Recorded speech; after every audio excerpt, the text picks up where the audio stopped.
Morning વિદ્યાર્થી મિત્રો, ધોરણ 11 કોમર્સની અંદર હવે તમે તમામ વિદ્યાર્થીઓ એ પ્રવેશ કર્યો છે. અત્યાર સુધી 8મું, 9મું અને 10મું. ત્યારબાદ તમે 11મા ધોરણમાં આવ્યા એટલે ત્યાં આર્ટ્સ, કોમર્સ અને સાયન્સ તમારી પાસે 3 વિકલ્પો પડ્યા. અત્યાર સુધી વિકલ્પો ન હતા. તો એમની અંદર તમે કોમર્સનું જે ફિલ્ડ છે એ પસંદ કર્યું છે.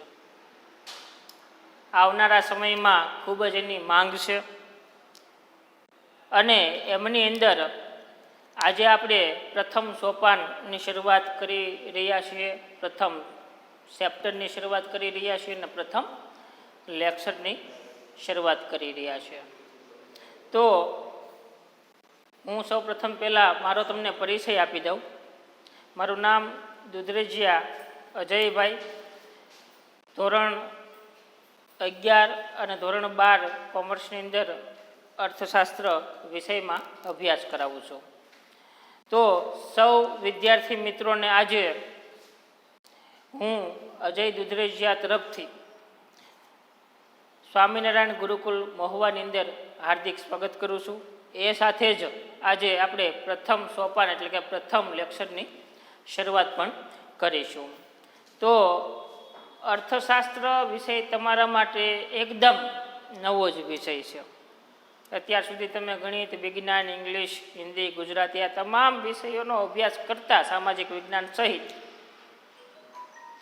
હવે તમે 11મા ધોરણમાં પ્રવેશ કર્યા એટલે એકાઉન્ટ, સ્ટેટ, ઇકોનોમિક્સ અવનવા ઘણા બધા વિષયો તમારી સામે આવી ગયા.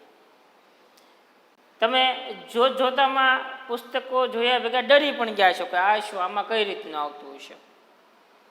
પરંતુ અમે તમારી સાથે છીએ. કોઈ પણ બાબત તમને અઘરી લાગે એવો મેં બનવા નહીં દઈએ. અને જેમ તમે 8, 9, 10માં જ અભ્યાસ કર્યો એ જ રીતે સરળતાથી તમને તમામ વિષયોની માહિતીઓ પરિપૂર્ણ પાડીશું. તો એમાંનો એક વિષય એટલે કે અર્થશાસ્ત્ર, એની આપણે આજે શરૂઆત કરી રહ્યા છીએ. તો ધોરણ 11 કોમર્સની અંદર ઇકોનોમિક્સ વિષયનું નામ એટલે કે અર્થશાસ્ત્ર, ચેપ્ટર નંબર 1 જે પાઠનું નામ છે અર્થશાસ્ત્રમાં વિષય પ્રવેશ. તમે અર્થશાસ્ત્ર વિષયની અંદર પ્રવેશ કરો છો. શનિવાર 4 જુલાઈથી આપણે અને 2020 શરૂઆત કરવા જઈ રહ્યા છીએ. ત્યારે સૌપ્રથમ પહેલાં આપણે અર્થશાસ્ત્રનો અર્થ સમજીશું. કારણ કે વિષયનું નામ જ છે અર્થશાસ્ત્ર, તો એમાં જ વિષયનો પ્રવેશ કરવા માટે એ સમજવું પડશે કે અર્થશાસ્ત્ર કોને કહેશું, એની અંદર કઈ કઈ બાબતોનો સમાવેશ થશે. બહુ ભણવાની મજા આવે એવો વિષય છે અને ખૂબ સરસ મજાનો વિષય છે કે જે તમારી જીવનની પ્રગતિઓમાં ડગલે ને પગલે તમને આ વિષય છે એની જરૂરિયાતો ઊભી થશે, એની માહિતીઓ ઊભી થશે. તો અર્થશાસ્ત્ર કોને કહીશું? પહેલું એક સામાન્ય અર્થ એવું આપ્યો કે અર્થશાસ્ત્ર એટલે અર્થનું શાસ્ત્ર. અર્થ કહેતા પૃથ્વી,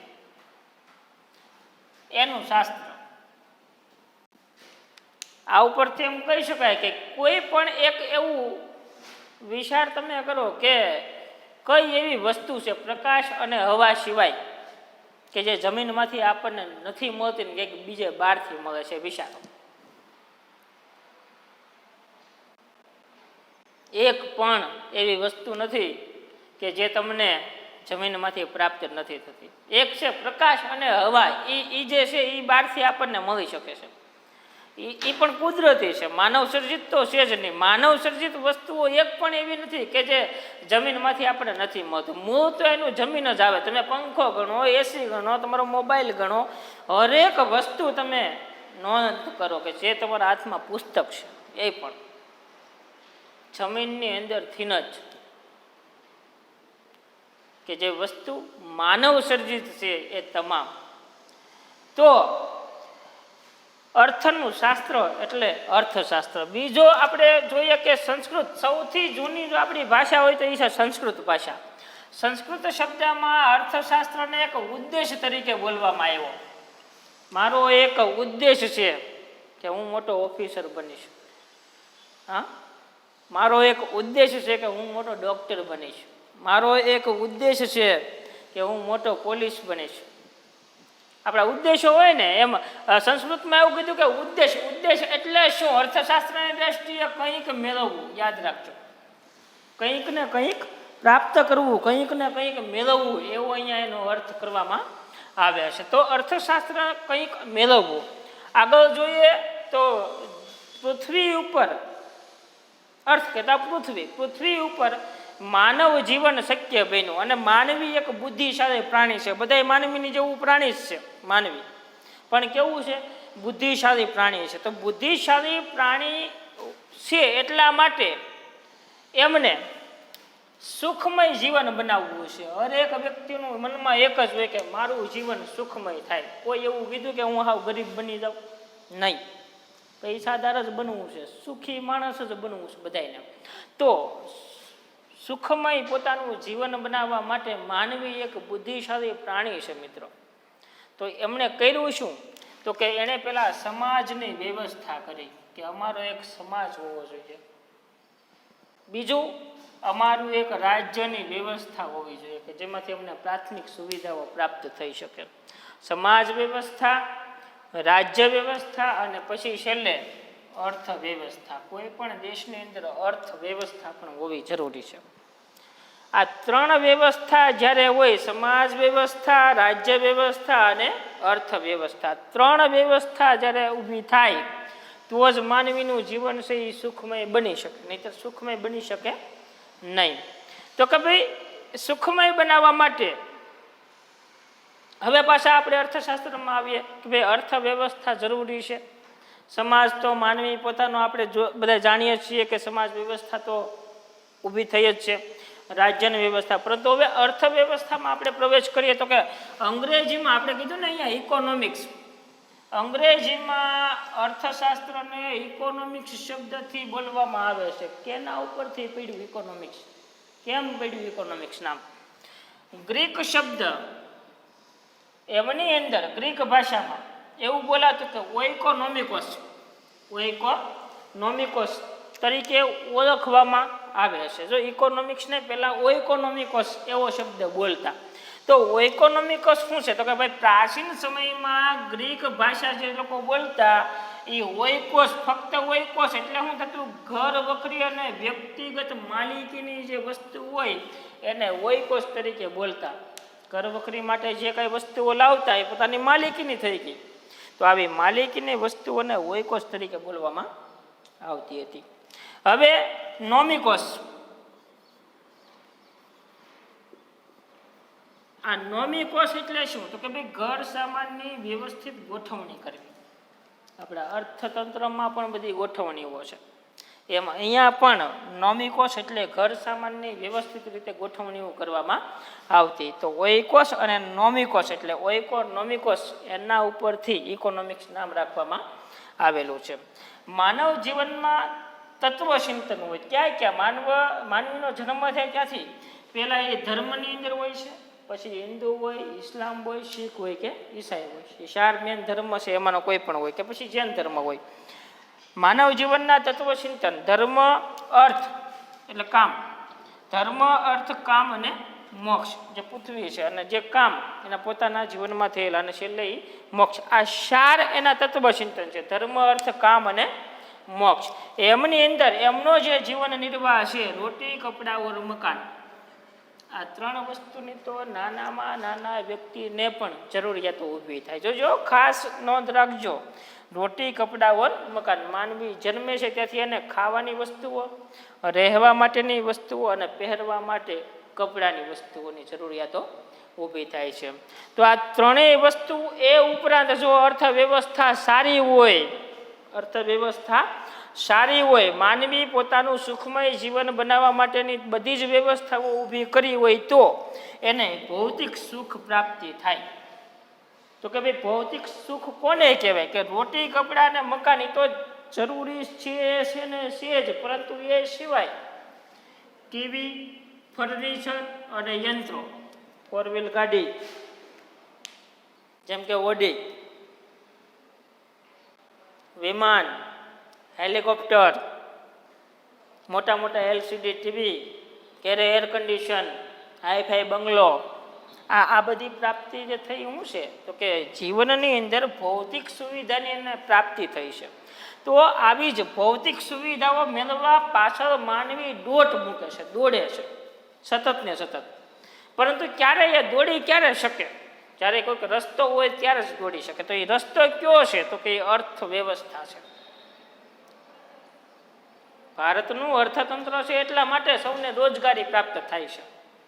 તો સુખમય જીવન બનાવવા માટે માનવી કંઈક એનો ઉદ્દેશ છે ને એમાંથી એને કંઈક મેળવવું છે, એટલા માટે એમણે એક આખા અર્થતંત્રની રચના કરી. અને એ અર્થતંત્રની રચના એટલે એને ઇકોનોમિક શબ્દ આપ્યો. ગ્રીક ભાષામાંથી, લેટિન ગ્રીક ભાષામાંથી ઓઇકોનોમિકોસ શબ્દ આપવામાં આવ્યો કે જેમાં ઓઇકોસ એટલે ઘર વકરી અને વ્યક્તિગત માલિકીની હોય, અને જ્યારે નોમિકોસ એટલે ઘર સામાનની જે કાંઈ વસ્તુઓ છે એને વ્યવસ્થિત રીતે ગોઠવણી. તો આના ઉપરથી હવે મિત્રો તમને ખ્યાલ આવ્યો હશે કે જે વસ્તુની વ્યવસ્થિત ગોઠવણી થાય જે ત્યારે જ માનવીનું જીવન છે એ સુખમય બને.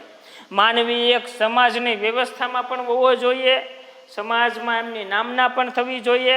ત્યારબાદ રાજ્યની પણ વ્યવસ્થા, જે તે સરકાર હોય, આપણે રાજાશાહીમાં પણ વ્યવસ્થાઓ બધી હતી જ, રાજ્યની પણ વ્યવસ્થાઓ અને પછી અર્થવ્યવસ્થા. ત્રણ જો વ્યવસ્થા વ્યવસ્થિત બને, ત્રણ જો વ્યવસ્થા વ્યવસ્થિત બને તો એમને માનવનું જે જીવન છે એ સુખમય બને. અને માનવનું જીવન સુખમય બને તો જ એને ભૌતિક સુવિધાઓ છે એ પ્રાપ્ત થઈ શકે. અને તમામ વ્યક્તિઓને ભૌતિક સુવિધા પ્રાપ્ત થાય તો મેં પહેલાં જે વાત કરી કે હરેક વસ્તુ આપણને પૃથ્વી એટલે કે ભૂમિ પ્રાપ્ત, ભૂમિની અંદરથી પ્રાપ્ત થાય છે. તો આવી જ જે વસ્તુઓ છે એનું નામ છે અર્થ, અને એ અર્થનું શાસ્ત્ર એટલે અર્થશાસ્ત્ર. તો આ અર્થશાસ્ત્ર એટલા માટે જ નામ રાખવામાં આવ્યું છે કે હરેક વ્યક્તિઓની જે જીવન જરૂરિયાતો જે વસ્તુઓ છે એ તમામ એને ભૂમિમાંથી પ્રાપ્ત થાય છે. પ્રાચીન સમયે આજથી ઘણા વર્ષો પહેલાં પણ આપણા ભારતની અંદર એક કૌટિલ્ય નામના વ્યક્તિ થઈ ગયા છે. આ કૌટિલ્ય નામના જે વ્યક્તિ થઈ ગયા એને 2500 વર્ષ પહેલાં, 2500 વર્ષ પહેલાં, જો આપણા પુસ્તકમાં પણ ઉલ્લેખ છે કે એ પહેલાં અર્થશાસ્ત્રમાં એમનું નામ ચાણક્ય હતું. શું નામ હતું? ચાણક્યને કૌટિલ્ય તરીકે પણ ઓળખવામાં આવતા, અને કૌટિલ્યને ચાણક્ય તરીકે પણ ઓળખવામાં આજ સુધી પણ આવે છે. એમણે શું કીધું કે મનુષ્યના વસવાટવાળી જમીન, આપણે જે બધા રહીએ છીએ વસ્તી ગીસ્તામાં, એ વસવાટવાળી ભૂમિના એટલે કે પૃથ્વીના લાભ અને પાલનમાં ઉપયોગ દર્શાવતા સાધનને અર્થશાસ્ત્ર કહે છે, એવું ચાણક્યએ કહી દીધું. ચાણક્યએ શું કીધું કે મનુષ્યના, જો હમણાં મેં જે અહીંયા વાત કરી એ બધી જ વાત આ એક વ્યાખ્યાની અંદર આવી ગઈ કે મનુષ્યના વસવાટવાળી ભૂમિ અને એ પૃથ્વીનું લાભ અને પાલન, નહીં કે એને અમે નુકસાન કરીને આપણે પ્રાપ્તિ કરી લેવી એવું નહીં. અત્યારે એવું ઊંધું થઈ ગયું છે અને જેનું આપણે ભોગવી પણ બધા રહ્યા છીએ. પણ એણે શું કીધું કે મનુષ્યના વસવાટવાળી ભૂમિના એટલે કે પૃથ્વીના લાભ પાલનમાં ઉપયોગ દર્શાવતા સાધનને, જે ઉપયોગ થઈ શકે એવા સાધનને અર્થશાસ્ત્ર તરીકે બોલવામાં આવે છે. ત્યારબાદ આપણે ફરી વખત અહીંયા આવીએ કે અર્થશાસ્ત્રના પિતામહ તરીકે એડમ સ્મિથ, ખાસ યાદ રાખજો, જનરલ નોલેજનો પણ પ્રશ્ન છે. ગમે ત્યારે તમને પણ કોઈ પણ વ્યક્તિ ઊભા કરીને પ્રશ્ન પૂછે તો તમને ખ્યાલ હોવો જોઈએ કે ફાધર ઓફ ઇકોનોમિક્સ, અર્થશાસ્ત્રના પિતામહનું નામ આપો તો એડમ સ્મિથ નામના જે વ્યક્તિ છે એમણે અર્થશાસ્ત્રની એક વ્યાખ્યા જે આપી છે, જે વ્યાખ્યાનો મેળ ખૂબ જ બેસે છે. એટલા માટે વેલ્થ ઓફ નેશન નામના પુસ્તકમાં 1773ની સાલમાં એડમ સ્મિથ નામના વ્યક્તિએ એ વ્યાખ્યા આપી અને સર્વ માન્ય ગણી, બધાએ માન્ય ગણી.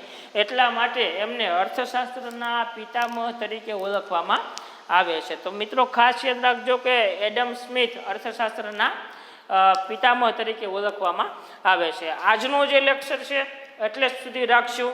Thank you very much.